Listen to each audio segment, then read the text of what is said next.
During the Cold War, African leaders often sided with the West or the Soviet Union, extracting from them aid, arms, investment, and other things they desired. After it ended, those wanting to build roads and ports generally did deals with China.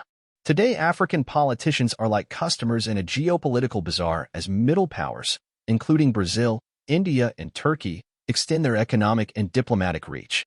Yet it is the rise of the United Arab Emirates, UAE, and to a lesser extent Saudi Arabia and Qatar, that is the most striking.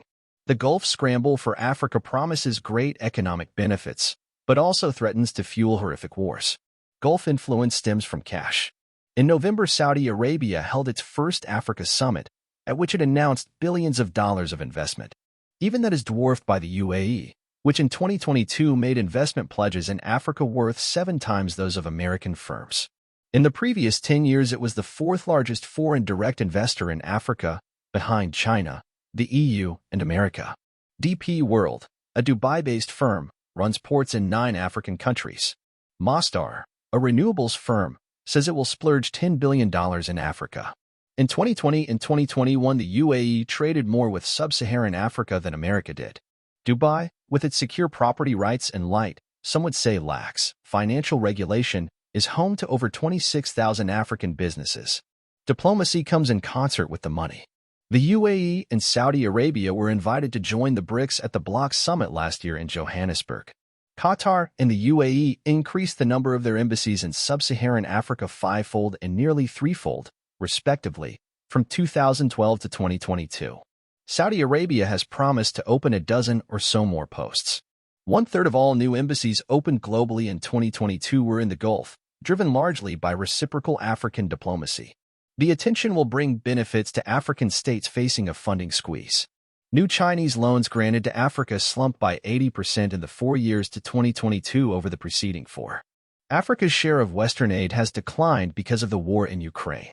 Some Western officials hope Gulf countries can fill the gap and help them see off their main geopolitical rival by channeling investment into mines that might otherwise end up in Chinese hands.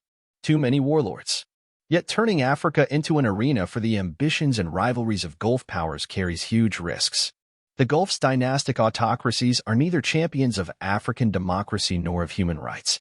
Nor is China, though it at least tends to prize stability and has been a big financial supporter of peacekeeping operations. The UAE, by contrast, is a loose cannon that arms warlords, spreads chaos, and provides a haven for corrupt elites.